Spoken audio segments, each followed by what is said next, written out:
जीवन बगिया ऐसी उलझी, फूलोगे कम कांटे ज्यादा, सिमटा जीवन डूबी सांसें, आना है तो अब भी आजा। गुरजियस कहा करता था कि आदमी करीब करीब ऐसी स्थिति में है, बंधन में है, तो भागने की ज़रूरत है।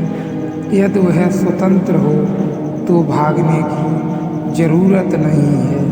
वह अपने बंधन कारागृह को अपना महल मानता है, तो उससे छूटने का सवाल ही नहीं है। बल्कि कोई छुड़ाने जाए तो वह सुरक्षा का इंतजाम करेगा कि तुम हमारे दुश्मन हो, महल से छुड़ाना चाहते हो।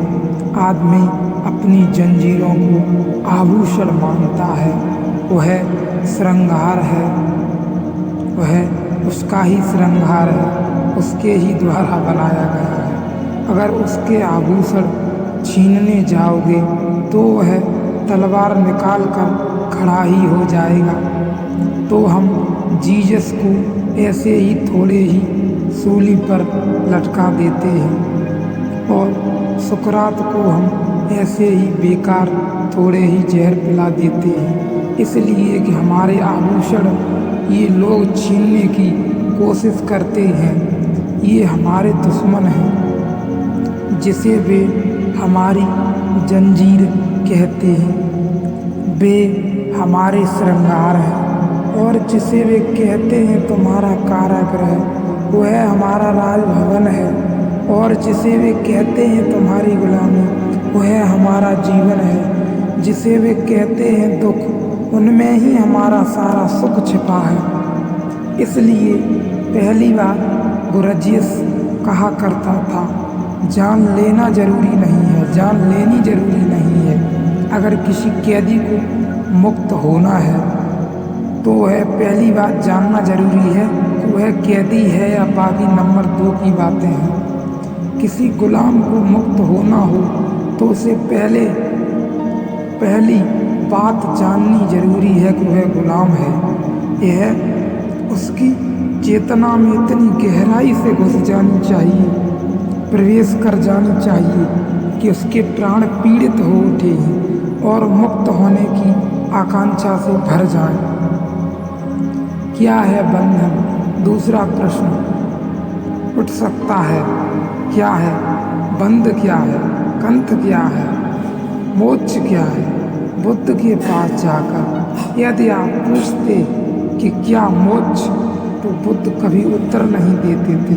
अगर आप पूछते क्या बंधन क्या है, मोक्ष, तो उत्तर मिल भी सकता था, क्योंकि जिसने अभी ठीक सवाल ही नहीं किया उसे ठीक जवाब नहीं दिया जा सकता। गलत सवालों के ठीक जवाब नहीं होते। और आप क्या पूछते हैं, यह आपकी मनोदशा की खबर देती है। बंधन को समझकर ही मोक्ष को समझा जा सकता है। और तब प्रश्न है, विद्या क्या है, अविद्या क्या है, बंधन क्या है, मोक्ष क्या है?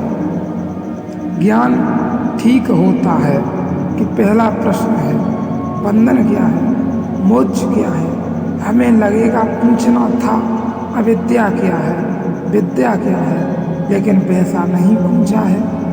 और यह संयोजक नहीं है।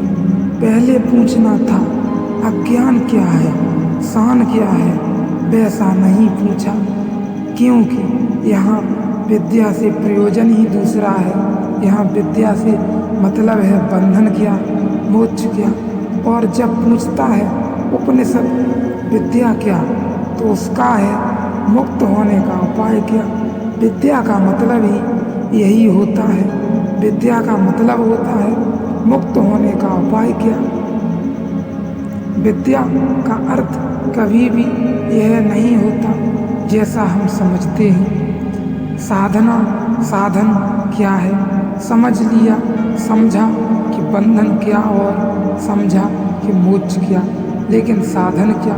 मान लिया कि कारागृह में पड़े हैं, मान लिया कि इस कारागृह के बाहर एक मुक्त गगन है और गगन में उड़ा जा सकता है। आसमान के अंधेरों की दीवालों के पार एक सूर्य भी है और उस सूर्य के साथ एक हुआ जा सकता है और माना कि इस देह के पार अमृत का वास है। लेकिन मार्ग क्या, विधि क्या, तो यह आप अगले माध्यम से देखेंगे।